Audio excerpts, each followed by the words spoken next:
Alô, seres culturais, aqui Ronaldo Teixeira, 7ª edição do podcast Mundo Criativo, o podcast que você esperava, tudo sobre a cadeia da economia criativa, principalmente aqui no nosso querido Tocantins. Como é de praxe, a gente começa, claro, agradecendo os parceiros, Fé Comércio, CNC, Sesc, Senac, na pessoa do seu presidente, Telvino Pisoni, Estúdio Produção da Voz, do parceiraço aqui, o Marcione Muniz, e a Maria Clara, a moça parceira aqui também da equipe, que cuida das tratativas nas redes sociais, fotos, cards, etc. E também o Nival Corrêa, grande produtor cultural do Tocantins, que abraçou essa ideia desde o início e que eu considero nosso parceiro aqui, ad eterno. Tá bom? Seja bem-vindo ao 7º podcast Mundo Criativo. Se quiser ser parceiro, se quiser ajudar a gente a manter esse podcast, é só dar um oi no WhatsApp 63 99230 3182. Como de praxe, nós estamos no mês das mulheres, a gente vai começar aqui lendo um poema de uma poeta tocantinense, a Gisela Maria Bester. Ela é sulista, mas tem um pé aqui em Palmas, aqui no Tocantins. Já mora aqui há algum tempo, mas fica sempre nessa ponte aérea aí, sul e norte.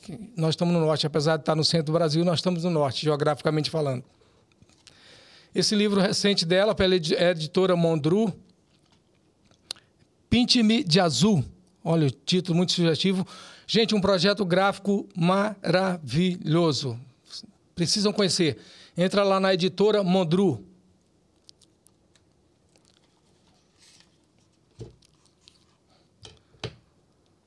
Língua. A fala domada e as partículas esfoladas já não me interessam. Apodrecem vocábulos na fruteira e a derradeira palavra há de ser bolorenta com purpurinas e cintilâncias. Sem aldravas na boca, antessala da língua. Salve, salve para vocês, Gisela Maria Bester. Gente, nessa 7ª edição do podcast Mundo Criativo, eu trouxe aqui uma figura ímpar aqui que eu considero... A gente tem uma trajetória há muito tempo entrelaçada, porque quando ele lançou o projeto Sociologia, o CD Sociologia, eu estava presidente da Associação de Arte de Gurupi, isso no ano 2000, e o CD foi feito pela Associação de Arte, com patrocínio do Sistema Fiat, se eu não me engano, né? Não é isso mesmo, Everton dos Andes? Sejam bem-vindos, Everton dos Andes. Obrigado, Ronaldo. Prazer enorme estar aqui no Mundo Criativo. Realmente, esse CD teve essa parceria com a Associação de Arte de Gurupi, com patrocínio da Fieto, SESI Fieto, no edital que a gente foi vencedor, isso. E também do governo do estado de Tocantins, àquela época, o governador Siqueira Campos. Isso. E na secretaria Cátia Rocha, né, do ano de 2000. Esse CD é um CD antológico e histórico, porque... Sociologia foi um projeto pioneiro no que diz respeito à pesquisa da Sussa e de todos os matizes da cultura popular aqui no Tocantins. A Sussa, o tambor, principalmente nas vertentes de Monte do Carmo, Natividade, Porto Nacional, onde eu desenvolvi essa pesquisa a partir dos anos... logo no início dos anos 90. E no início dos anos 2000 foi a coroação disso com a gravação do CD e o vídeo documentário.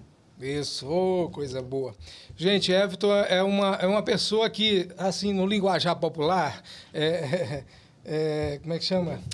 Não precisaria de apresentações, né? De introduzir esse rapaz. Mas ele tem uma carreira muito longa e constante na questão do movimento cultural tocantinense, desde a época do Norte Goiano. E eu vou usar minha colinha aqui para introduzir um pouco mais de Everton dos Andes para vocês, tá bom?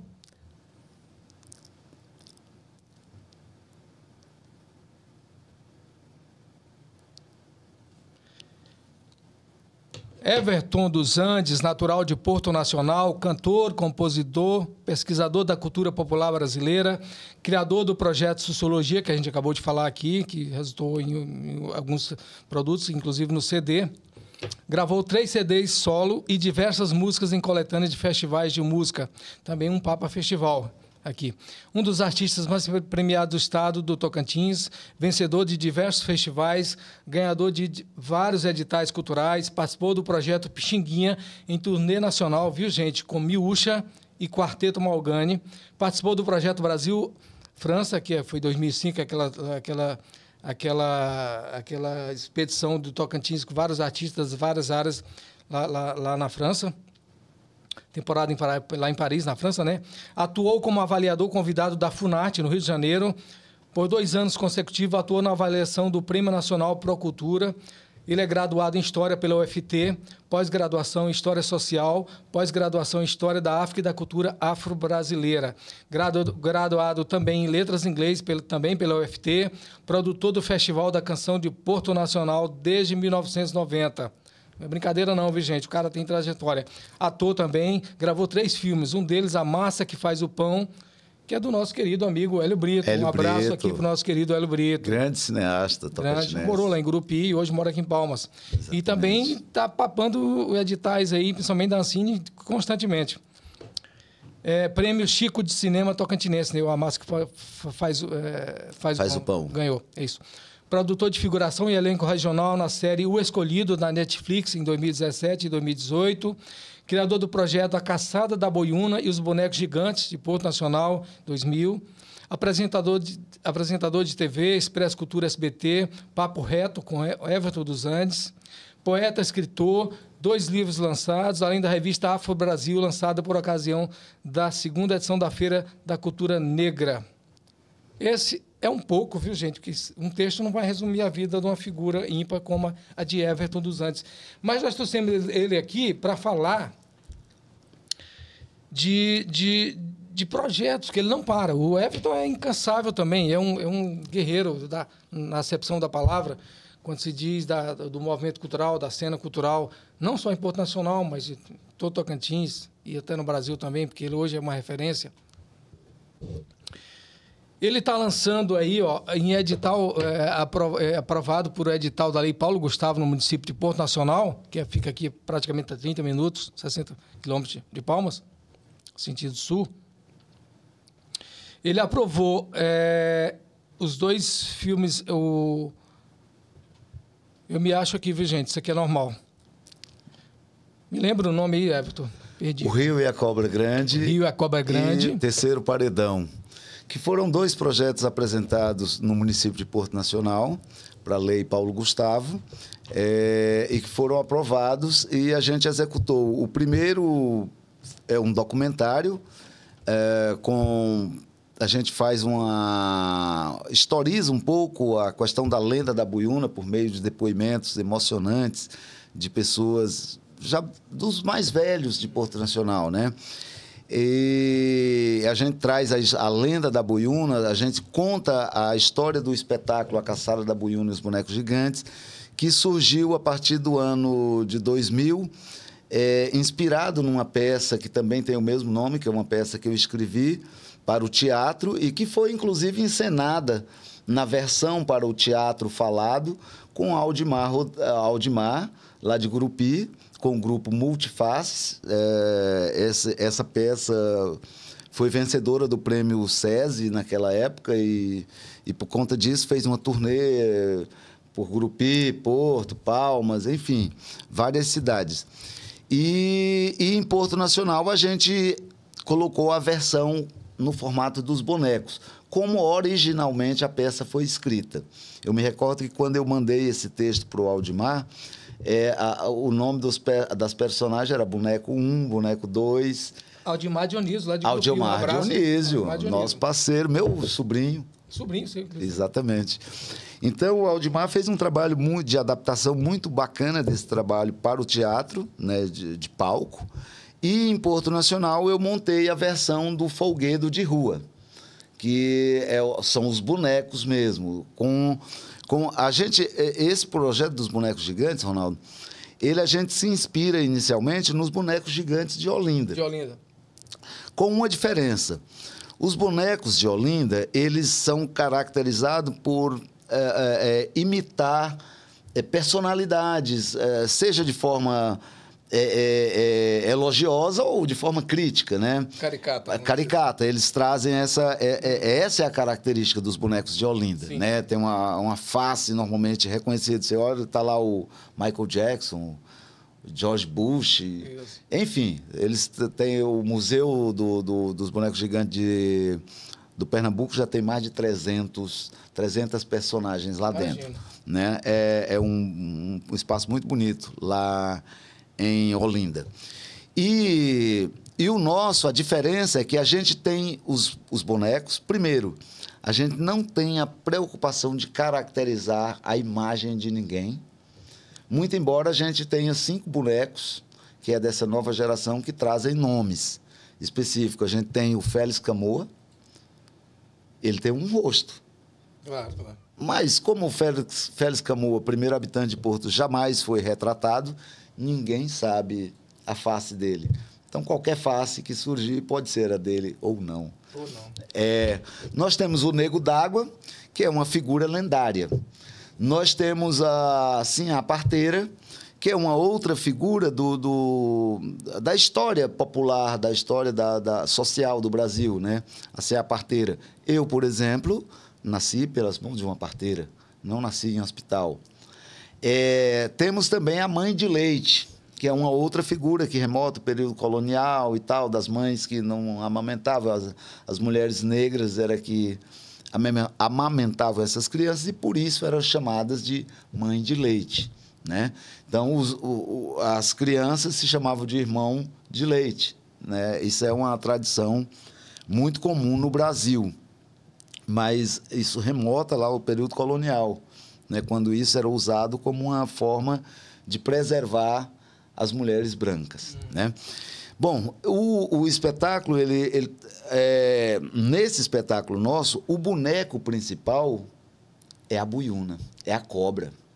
Diferentemente dos bonecos de Olinda, que cada boneco tem sua personalidade. Isso. Né?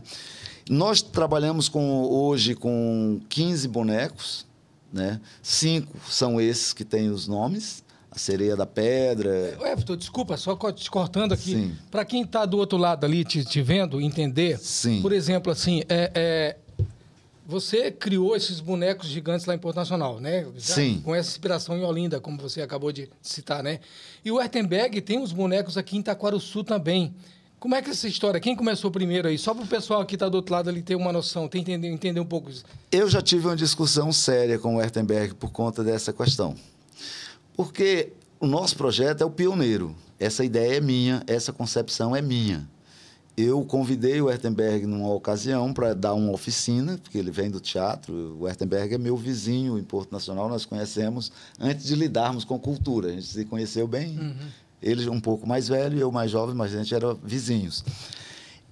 Uma ocasião, por volta do finalzinho do ano de 2000, ele estava retornando para o Tocantins e eu me encontrei com ele ocasionalmente numa parada de ônibus e a gente seguiu juntos até Taquaralto. Nesse ínter, eu o convidei para dar uma oficina para o nosso grupo. Acabou que ele não deu essa oficina e, no momento, eu passei toda a concepção do espetáculo. Me surpreendeu depois que a gente estreou o espetáculo, surgiu um espetáculo semelhante na concepção. Não na história da buiúna, porque a história da buiúna ela é pertencente a todo o Araguaia, Tocantins e Amazonas. Mas desculpa... Mas a concepção buiúna, uma cobra e os bonecos. Essa é a nossa concepção do espetáculo. Mas assim, a questão do boneco não deixa de ser salutar, não? Ele também está fazendo isso e levando essa cultura? Não, eu até... Tanto que eu nunca... só queria entender, assim, quem foi primeiro... Então, foi você que começou a história do boneco aqui no Tocantins. No Tocantins. Com esse formato, só queria... a cobra e os bonecos... Para que as pessoas entendessem também. Exatamente. Essa história surge até porque a lenda é Porto Nacional. Porto Nacional, buiúna. A cobra é buiúna. Não é de Taquarussu. Taquarussu, eu acho que o pessoal tem até uma certa dificuldade de aceitar por não se tratar de uma coisa que é local. Por exemplo, esse ano a gente está com um projeto de ir a Taquarussu, mas é uma outra história que brevemente... Um outro momento, né? Um outro momento. Então, assim... Volte e conclua aí. Esse espetáculo nosso, ele começou a partir de uma peça, ele tem toda uma... Ele é calcado na história local. Mas tu me permite só mais uma parte, Sim. desculpa. Gente, para deixar claro aqui, aqui não é, o intuito não é polemizar nada, não. Assim, quero parabenizar, inclusive, o Ertenberg, porque ele tem feito um trabalho maravilhoso. Sim, claro, trabalho legal. Tem incentivado a cadeia da economia criativa em Taquarussu, é um dos grandes agentes culturais desse estado hoje, né, delegado em várias facetas das esferas da cultura nacional, inclusive. Né? Sim, então, sim. assim, ele tem o mérito dele, Claro, com certeza. claro. E a gente respeita muito. E, claro, logo vai ser um dos nossos convidados aqui também desse podcast. Obrigado. Sim. Então, esse espetáculo, ele traz essa concepção de trabalhar com o local, que são as lendas locais, não só a lenda da Buiúna, mas o Nego d'Água, a Sereia da Pedra. E esse projeto também tem o cunho de despertar o debate crítico, porque o espetáculo surgiu quando o lago foi formado lá em Porto. A formação desse lago em Porto Nacional, ele causou grandes impactos do ponto de vista da cultura imaterial. Que, inclusive, começa aqui em Palmas, né? Lajeado, Palmas. Exatamente. Que vai Mas Palmas não tinha nada a se perder do ponto de vista exceto Canelas, né? Que tem uma história muito bonita. Distrito de Canelas, mas eu falo Palmas enquanto capital que estava surgindo. O lago, para ela, pode ter sido algo legal, bacana. Mas para Porto não foi tão bacana assim. Tem os aspectos positivos, claro, mas os negativos foram muitos. E, como aspecto negativo, a gente observou a perda do patrimônio imaterial. Porque, Ronaldo, essas lendas, essas histórias do Boto, do Saci, aliás, do Nego d'Água, da Sereia da Pedra, são tudo buiúnas, são tudo coisas ligadas ao rio. Sim, sim. E são histórias criadas ou reproduzidas pelos ribeirinhos. Esses ribeirinhos, com a formação do lago, eles foram desterritorializados, como o povo de Canela, aqui em Palmas. Não existe mais nada de Canela. É verdade. Só existe a ilha, que sobrou por uma estratégia, né? Mas a cultura foi, assim, disseminada, pulverizada pelos bairros da capital, outras pessoas se mudaram.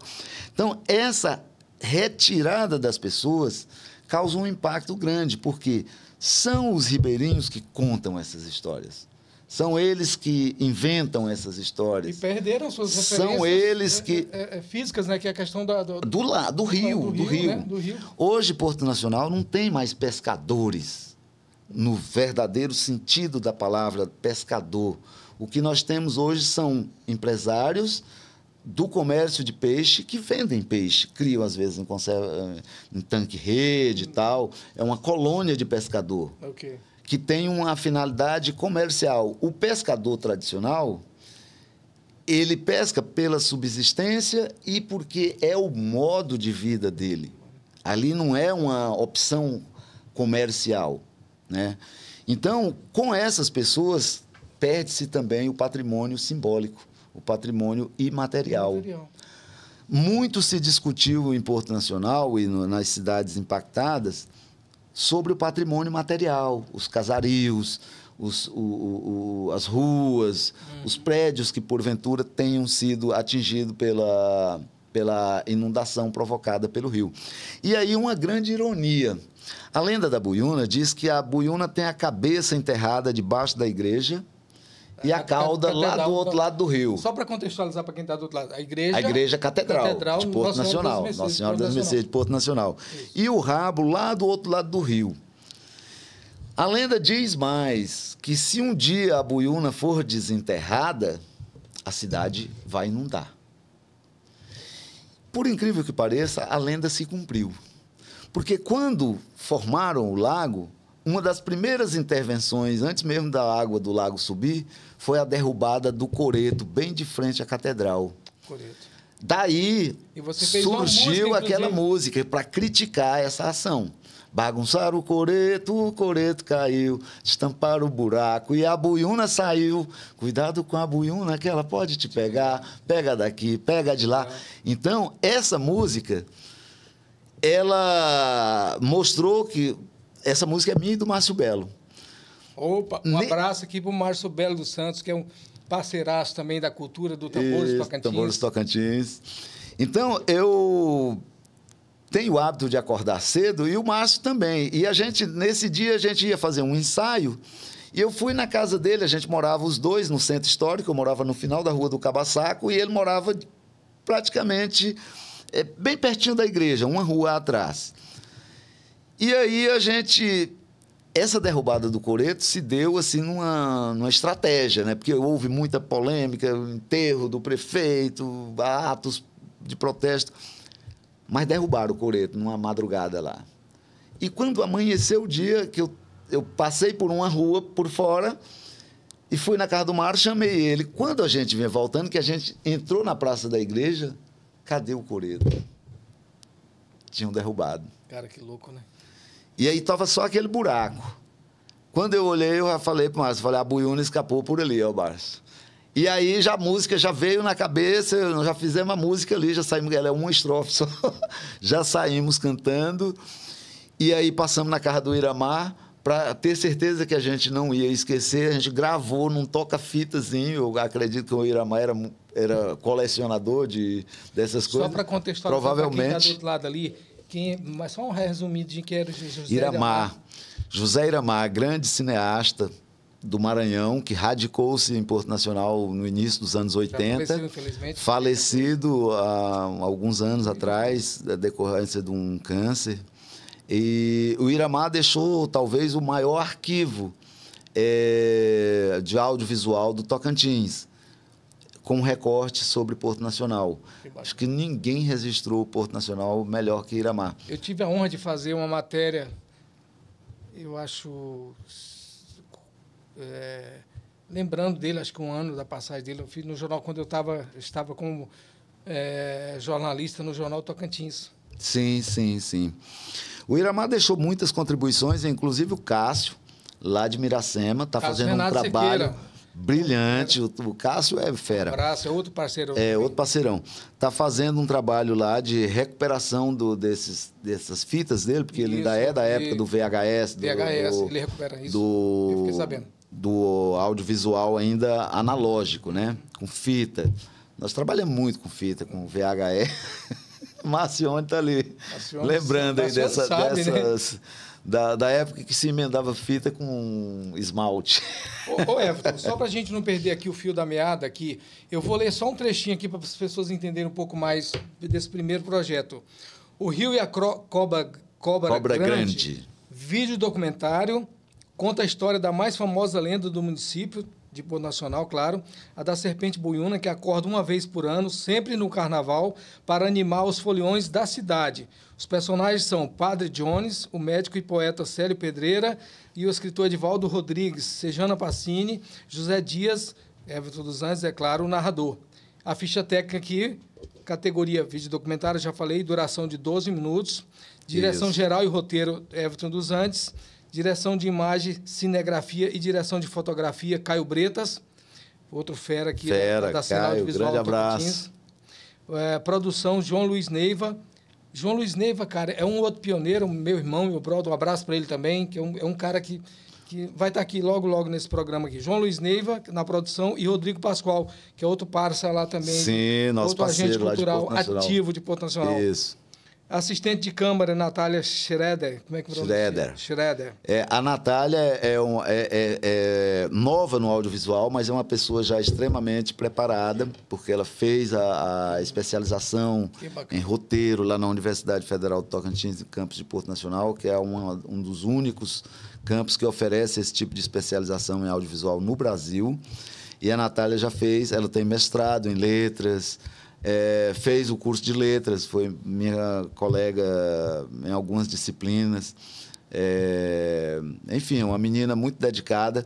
E eu fiz questão de trazer a Natália para essa produção porque a gente carece em Porto Nacional de pessoas que que esteja nesse processo de qualificação, para que a gente possa contar com elas quando a gente vai vir a fazer essas produções.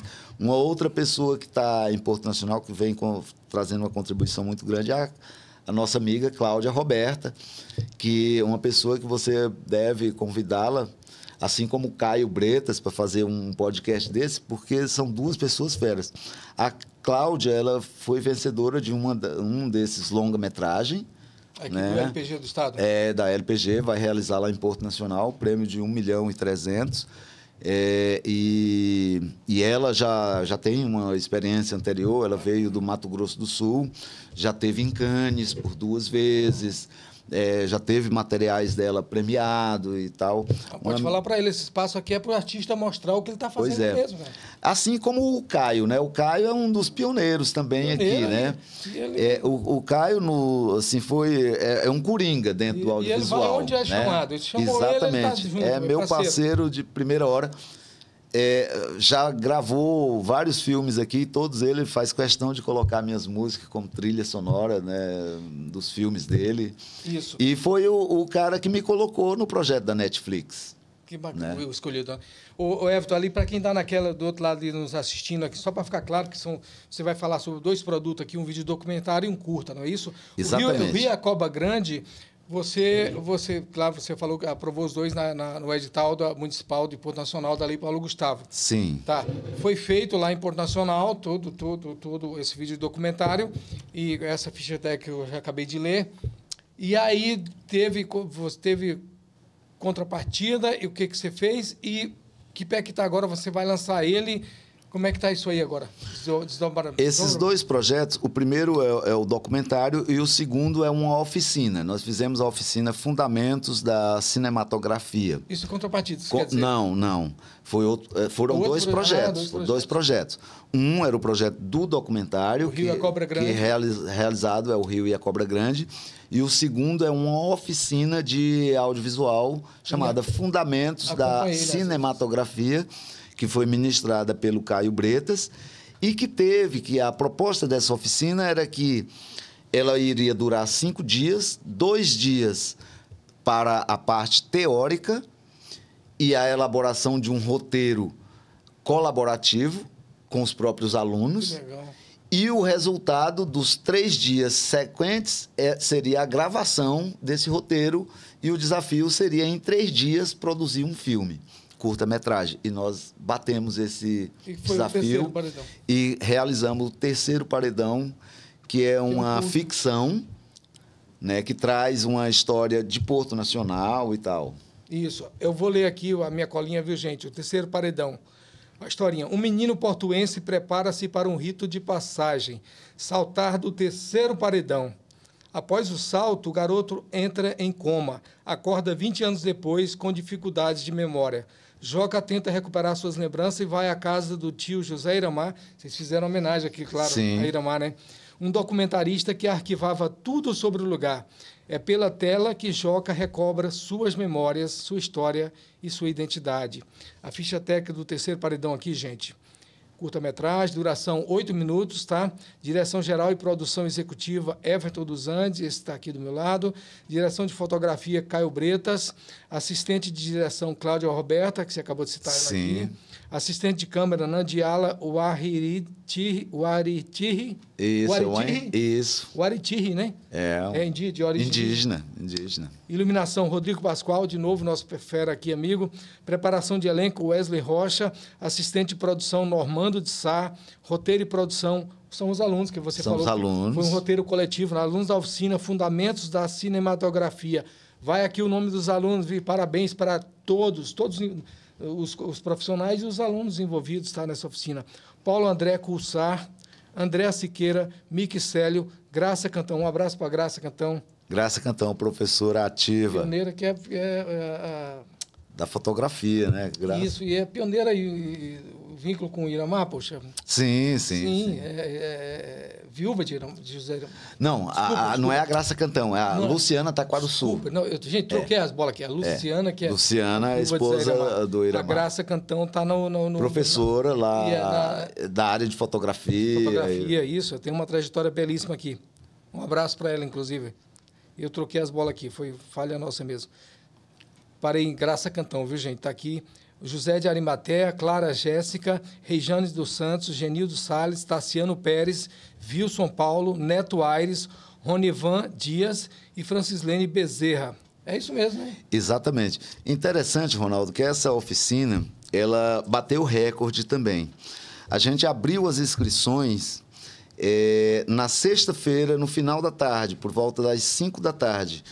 Quando amanheceu o dia que a gente abriu o e-mail, já havia esgotado a quantidade de vagas. Que bacana. Era hein, só 15 que a gente tinha, já havia 25 inscrições. Tá vendo a necessidade que tem, né, cara? Isso revelou que há uma demanda reprimida na área do audiovisual, que tem muita gente interessada. E o legal é que essa oficina atendeu pessoas de Porto Nacional, de Araguaína, de Gurupi e de Barrolândia. Inclusive, alunos lá do curso também de especialização em audiovisual de Porto Nacional. Tem alguns alunos de Gurupi que está fazendo lá em Porto. Vieram. Que bacana. Qual foi a nossa proposta com esses dois projetos? A gente quis ser os primeiros a executar os projetos no Brasil. E eu acho que conseguimos isso. No estado de Tocantins, nós fomos os... É mesmo? Já fez esse levantamento? Sim, nós fomos o primeiro. Parabéns aqui, dobrado, então. Parabéns. Houve até um anúncio que essa companheira nossa que já esteve aqui gravando o podcast teria sido a primeira, em Fátima. Mas, na verdade, não foi. O primeiro foi o nosso, que a oficina Fundamentos da Cinematografia foi realizada começou no dia 29 de janeiro de 2024, né? E terminamos no dia 3 de fevereiro. Então, foi o primeiro projeto a ser executado. E quando foi no dia 3 de fevereiro, nós já estávamos com o filme pronto, o Terceiro Paredão, que foi lançado na Semana de Audiovisual posteriormente, porque era para entrar numa data. E já emendamos, quando chegou no dia 13, que foi o último dia do Carnaval, nós concluímos o Rio e a Cobra Grande. Então, foi dois projetos que bateram recorde no sentido de temporalidade, foi um curto espaço de tempo, a gente produziu e produzimos com qualidade, né? E, sobretudo, principalmente o Terceiro Paredão, praticamente custo zero, porque a gente tinha o recurso de pagar a oficina, e todas as coisas que demandavam, o estúdio, o equipamento, e etc. e tal, a mídia, a divulgação. Para a execução do filme não havia um centavo de orçamento. E nós executamos com o pessoal, com a parceria, com a colaboratividade. Quer dizer, todo mundo comprou a ideia, Todo mundo comprou a ideia e nós realizamos. O Terceiro Paredão, aliás, o Rio e a Cobra Grande, também, se a gente considerar que o audiovisual é uma indústria cara, sim, né? Sim. É uma indústria sensível a grandes recursos, porque é tudo muito caro. Você vai contratar, a mão de obra é cara, os equipamentos são caros, enfim, as locações. A gente, quando fazia o Escolhido pela Netflix, em Porto Nacional, só para você ter uma ideia, a gente gastava em cerca de R$150 mil por dia, em 2017. Né? Então, era um custo alto, diário, porque tinha uma equipe grande, tinha equipamentos, enfim. Em natividade não foi diferente. Hospedagem, traslado, equipamento. Tudo muito caro e tudo muito de ponta. Né? Claro. A gente trabalhava com tudo Netflix, né, cara? De última geração, em termos de tecnologia. Então, isso custa muito caro. Aí, quando a gente fala que na Netflix a gente produzia com R$150 mil por dia, o Rio e a Cobra Grande, nós tínhamos R$30 mil para produzir tudo em uma semana. E nós fizemos isso, e está aí o documentário fazendo o maior sucesso.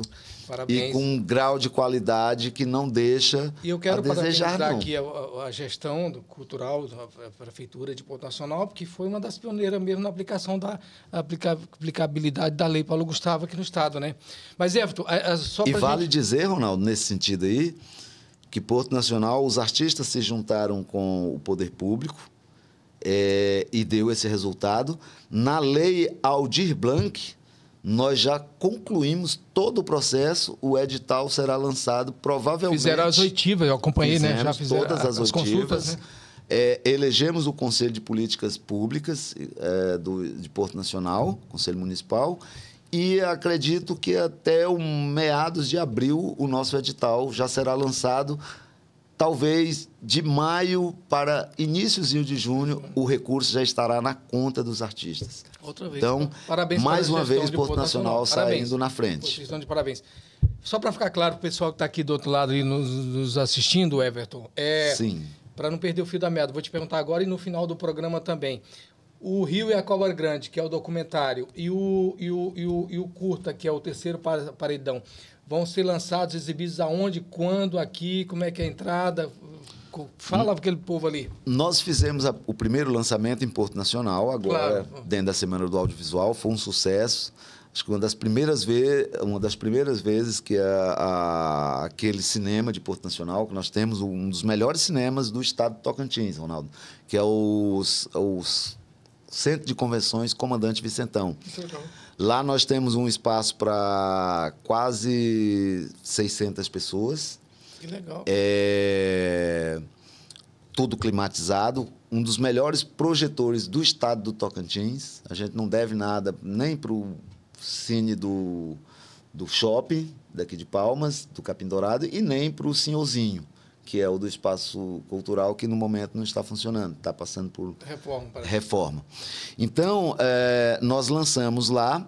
Agora, estamos fazendo como contrapartida, porque a nossa ideia era já lançar logo esse filme para as redes sociais. Depois a gente reavaliou, e se a gente lançasse para o YouTube, etc., a gente quebraria o ineditismo assim, né? E não poderia participar de festivais e mostras. Então, nós fizemos uma solicitação para mudar isso daí. Nós vamos dar uma pausa antes de colocar isso nas redes abertas e vamos fazer uma série de exibições. Em Porto Nacional, nós propusemos 8 escolas, já começamos. Hoje mesmo a gente já fez a primeira unidade de ensino lá no Colégio Pedro II, no setor Novo Planalto. Mostramos o filme para cerca de uns 200 alunos, né? Bacana. Na primeira edição nós mostramos para mais de 500, então, assim... Que bacana, cara. E agora, essa semana que vem, já estamos fazendo o Colégio Sem Florencio Aires, o Colégio Pedro II de Porto Nacional. Dia 26 e 27, a gente lança aqui no Cine Sesc, em Palmas. Lá na 502, a gente aproveita para convidar... 502 Norte, o Centro de Atividade do Sesc Centro de Palmas. Atividade do Sesc, nesta terça e quarta-feira. Quer dizer, um vai ser no dia ou no... Explica isso. Não, os dois... Porque são curtas-metragens, né? Vai ter bate-papo também? Depois Sim, a gente vai fazer um bate-papo, então, conta mais, né? Após a mostra, a gente tira dúvidas. Dia 26 e 27. 26 e 27, aqui em Palmas, no Cine Sesc, lá na 502 Norte. Que horário? Entrada franca, 20 horas. 20 horas. 20 horas, exatamente. Depois da exibição do documentário, do vídeo documentário e do curta, vai ter um bate-papo com a plateia, que quiser tirar dúvidas, que a gente poder explanar, aprofundar um pouco mais, porque o documentário ele tem essa perspectiva da provocação, principalmente do aspecto científico, dessa coisa dos impactos ocasionados pela questão do lago. Ele traz bem essa discussão. Sim. E eu entendo que ele será uma provocação, principalmente para os acadêmicos dos cursos que a gente tem aí de humanas, principalmente, porque ele pode render teses, monografias, TCCs, dissertação de mestrado. Então, tudo isso você pode encontrar na temática que está sendo debatida dentro desse documentário.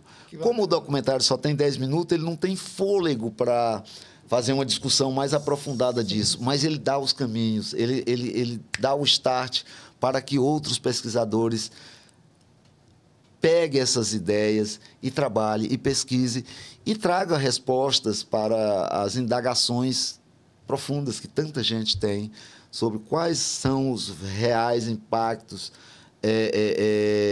que as comunidades ribeirinhas e o patrimônio imaterial sofrem quando acontece um empreendimento do porte de uma usina de Lajeado, Sim. ou de tantas outras que estão aí ao longo do Rio Tocantins. A qualidade de vida de Palmas, eu conheço Palmas aqui desde 91, primeira vez que eu vim, e tem 2 irmãos aqui desde 92. Eu vim para cá, vai fazer 11 anos, eu vim em 2013, meados de 2013. Aqui era fresquinho, gostoso, era quase praticamente parecido um pouco com Taquarussu. Só que com esse lago aí acabou a qualidade de vida de Palmas. Mudou muito, muda muito. Hoje Porque você tem das capitais mais quentes do país. Você tem ali um espelho d'água que à tarde o sol vai para o oeste aqui, né? Então Palmas ela recebe toda essa influência do pôr do sol. Justamente. Sem contar com a questão do desmatamento e tantas coisas que altera o clima de uma região.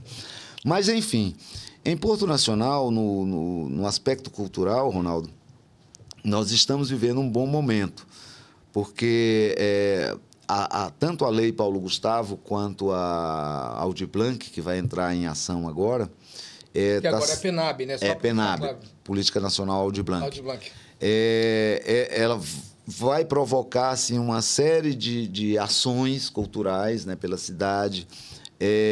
O recurso da Paulo Gustavo foi distribuído, uma parte dele foi para editais, né, no formato editais. Já na Aldir Blanc já está sendo diferente o entendimento, porque nós preferimos distribuir no formato de prêmios para contemplar mais pessoas, para que mais pessoas tivessem acesso ao recurso e que ele não ficasse muito centrado na mão daqueles produtores que já têm mais... O espírito dela é emergencial, isso mesmo, né? Exatamente. Pulverizar ao máximo. Exatamente. Então, assim, está muito bacana e a gestão tem compartilhado com a classe artística essa preocupação de fazer com celeridade, né?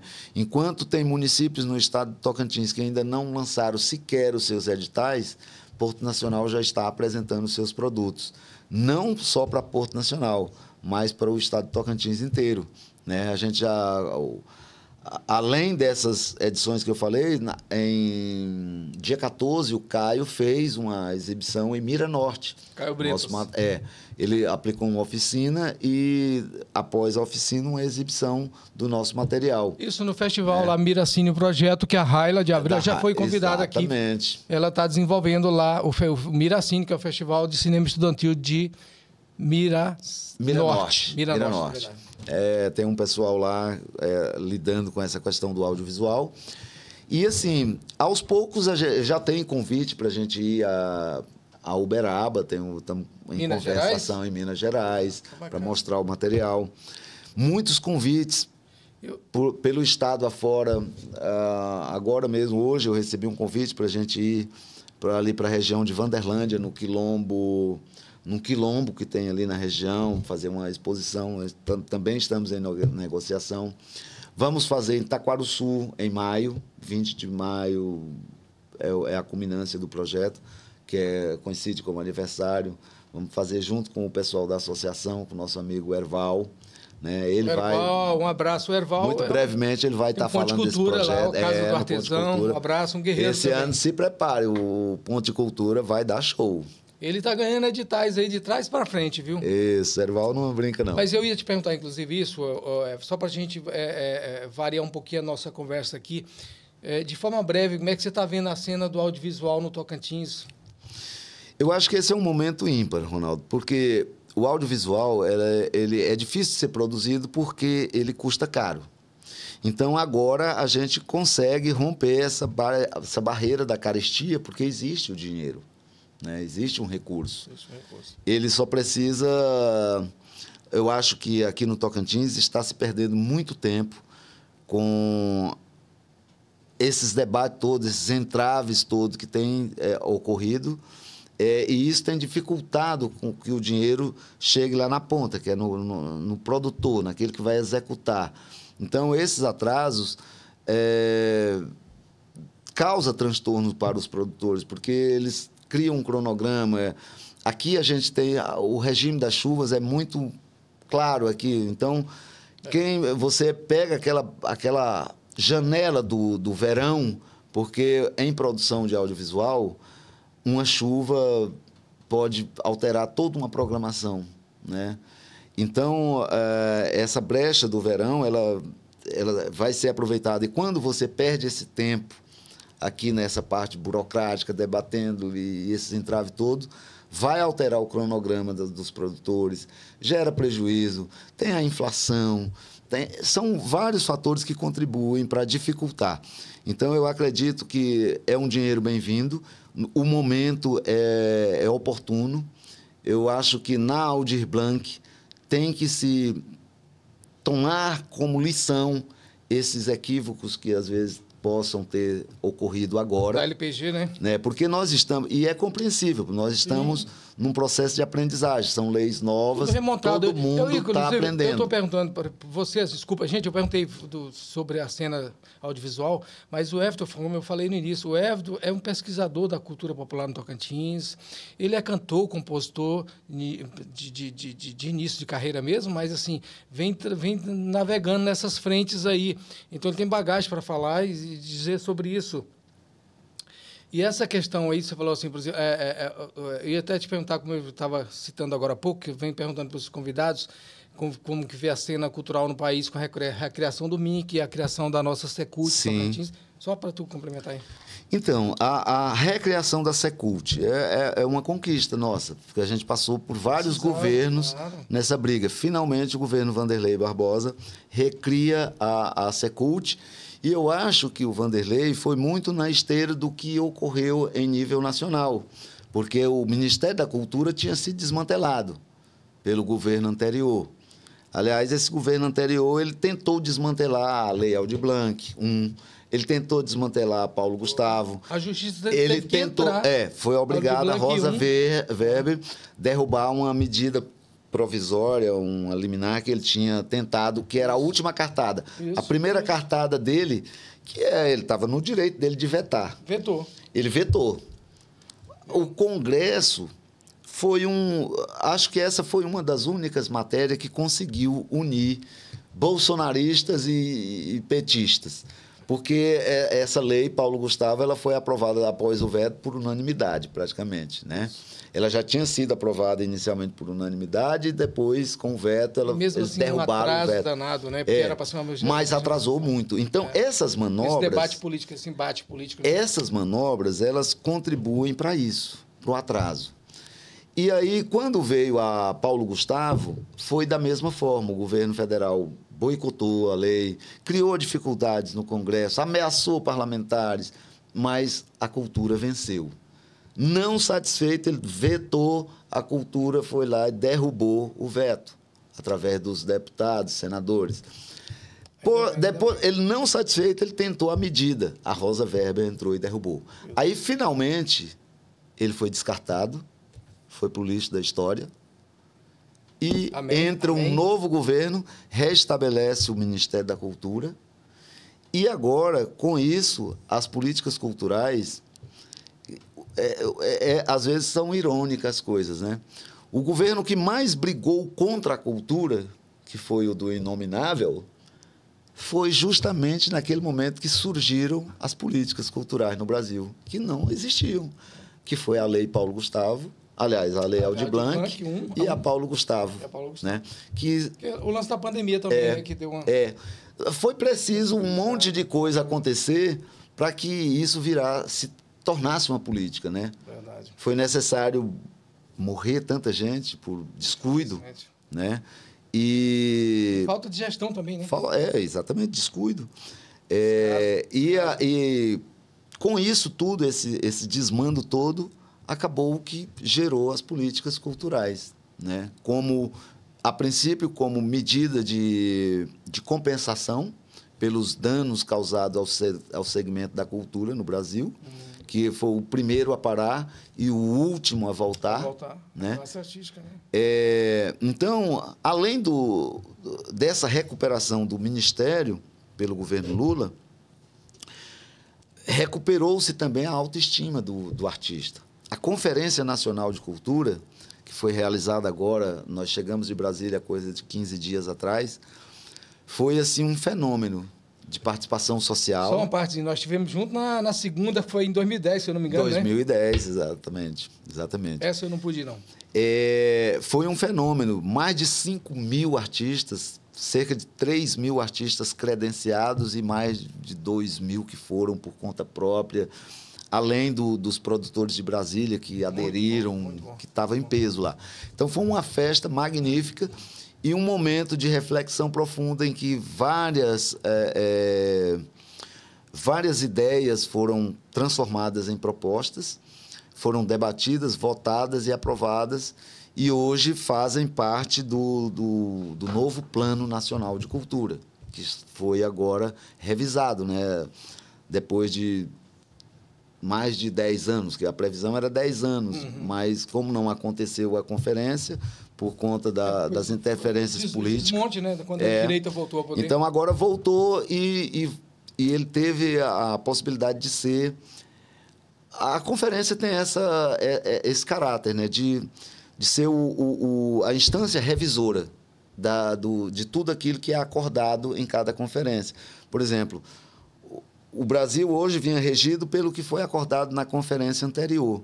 Então, passado 10 anos, reúne-se os artistas e renova-se o plano. Aquilo que é bacana permanece, aquilo que está obsoleto substitui. Tem que atualizar, aquilo que é necessário atualiza-se. Né? Por exemplo, no campo da música, nós conseguimos um avanço extraordinário, que foi a aprovação da criação da Agência Nacional de Música e do Fundo Nacional Setorial da Música. Essa agência para a música vai funcionar como uma espécie de Ancine que funciona para o audiovisual.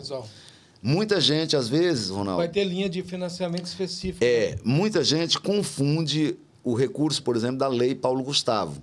E muitos, principalmente os bolsonaristas, eles falam: o governo está botando 4 bilhões aí para cultura. O dinheiro do Fundo Nacional do Audiovisual, ele não é dinheiro público.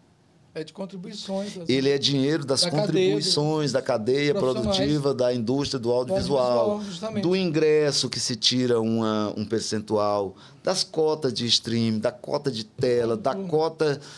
Enfim, das contribuições, porque cada filme que é registrado na Ancine, você paga por aquilo. Sim. Então, é uma indústria que, pela sua capilaridade, pelo Brasil afora, ela gera bilhões. Claro. E a música tem capilaridade para gerar muito mais, porque a música é mais capilarizada do que o audiovisual. Ela tá Veja bem, tudo, quantos cinemas nós temos em Palma? 1, 2. E a música, ela agora, olha quantos músicos, quantos lugares de música. Está no cinema, está no teatro, está na dança. Está em tudo. Tudo, basicamente. Ela é transversal.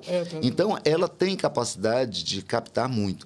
Então, essa Agência Nacional da Música iria ser dotada de um fundo. Esse fundo faria essa captação e faz a distribuição semelhante ao que faz a Ancine para o audiovisual. Ele vai ser um fundo nacional, muito provavelmente, talvez em pouco tempo, mais poderoso do que o do audiovisual, devido à capilaridade da música, né, e às possibilidades de captação. Enfim, será um mecanismo que vai trazer um novo alento para a produção musical no Brasil. Que bom, cara. Porque essas agências, elas têm uma certa independência. Elas são vinculadas aos governos, mas o governo não dá pitacos lá na política da Ancine. Isso, ela tem... Então, ela tem uma autonomia relativa, né, para desenvolver suas políticas. Isso foi colocado... Você veja como essa ideia foi muito bem recebida. Inclusive, quando a gente apresentou essa ideia, o eixo da música apresentou, a maioria dos outros segmentos que não tem também essa agência reguladora manifestaram interesse. Tanto que a gente aprovou essa proposta pela Comissão da Música, criando a Agência Nacional de Música, e aprovamos também uma segunda proposta que cria as agências nacionais setoriais de todas as áreas. Aí, claro que cada área vai lutar pela sua efetivação. Eu não vou citar nomes, Everton, mas a gente já está com cabelo branco, a gente sabe de caso que dá uma tristeza. Eu queria que essas leis assim chegassem a ajudar esses cantores da noite, por exemplo, que acabam na vida na noite, né? Já com idoso, e às vezes morre por doença, por falta de cuidado mesmo, falta de recurso financeiro. Eu não vou citar nome, porque seria uma maldade da minha parte. Mas você de cabelo branco já viu isso acontecer na sua cidade? Eu já vi acontecer em Gurupi, aqui em Palmas. Um artista, ele passa a vida tocando na noite, e eu estou falando do cantor, que é da música. E aí depois, cara, morre na miséria, sabe? Não tem uma assistência, não tem nada. Isso é, né, que foi debatido lá. Complicado. Como é que um setor que produz 3,5% do PIB brasileiro, emprega mais de 8 milhões de pessoas e as pessoas morrem de fome, sendo profissional dessa área? Depois então, de passar tem várias coisas. Alegrando as pessoas, as famílias, artista, né? Fazendo parte da vida. Aí é uma questão de políticas também de organizacional da classe e política social. Gestão pública, né? O artista, principalmente o músico, isso a gente já discute desde início dos anos 2000, a gente já discute isso. O artista, principalmente o músico, ele é acometido da síndrome de Peter Pan. Ele pensa que não vai ver ele. É o eternamente jovem. Ele está de cabeça branca, mas ele é artista, ele pinta o cabelo, ele inventa para permanecer jovem.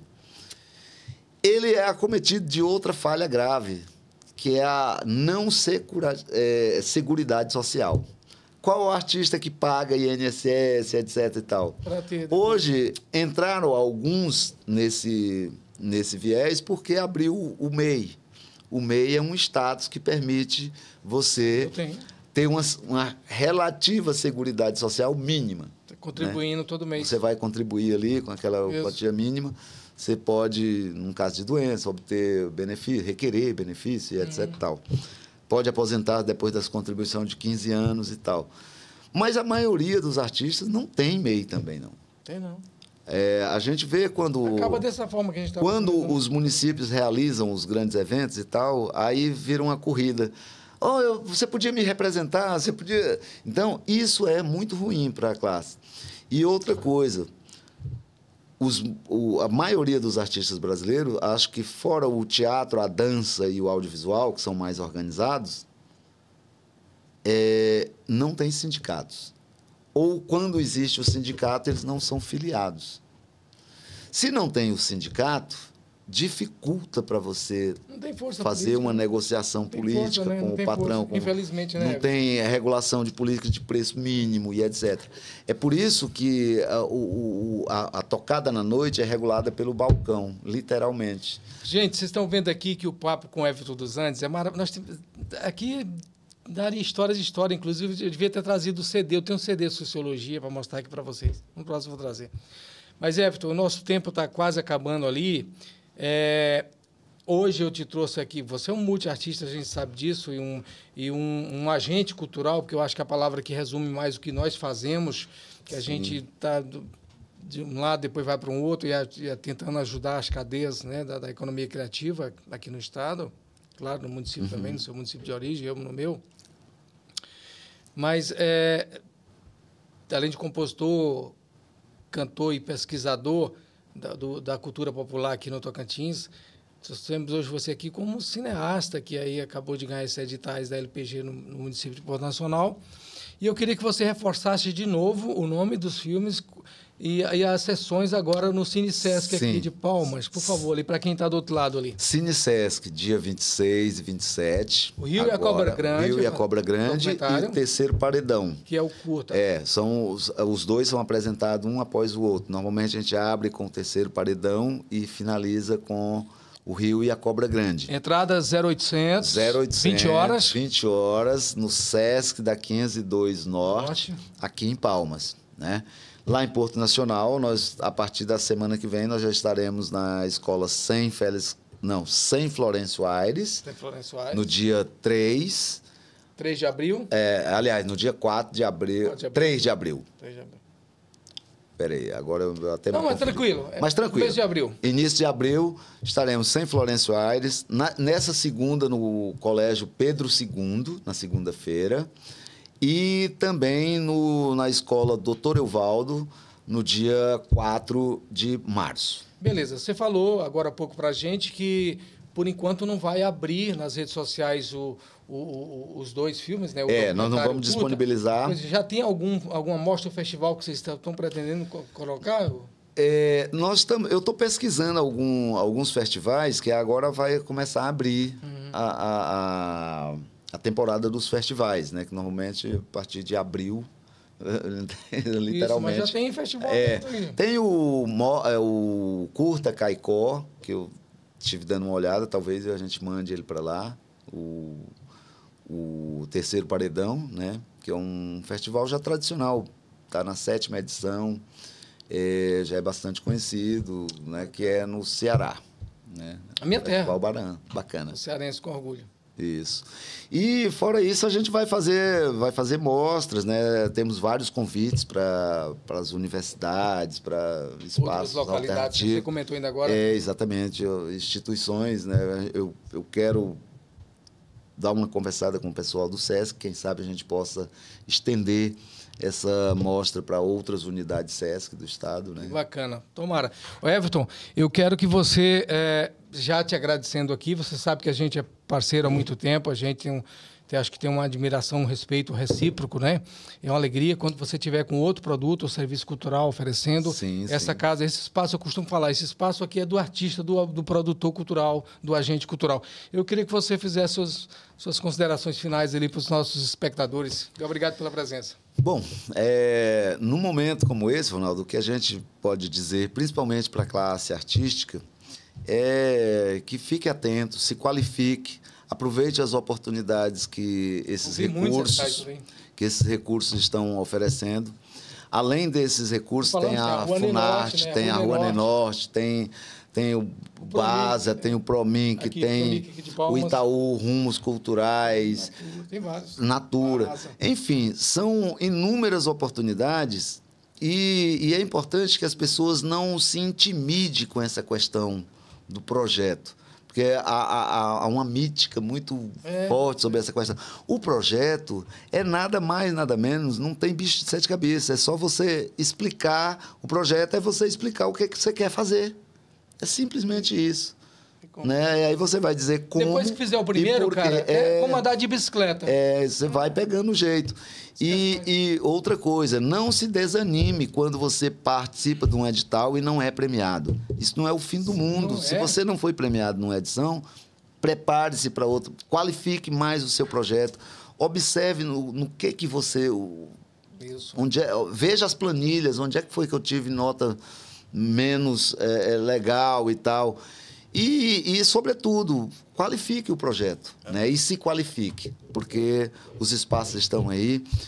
Nessa etapa, agora, eu fui contemplado com 4 projetos, Ronaldo. Eu ganhei 2 em Porto Nacional e 2 no âmbito do Estado. Então... Depois nós vamos falar deles aqui. Exatamente, numa outra ocasião. Se bem que os outros foram de mérito cultural, de culturas populares, né? São projetos são prêmios que não precisa execução de uma ação cultural.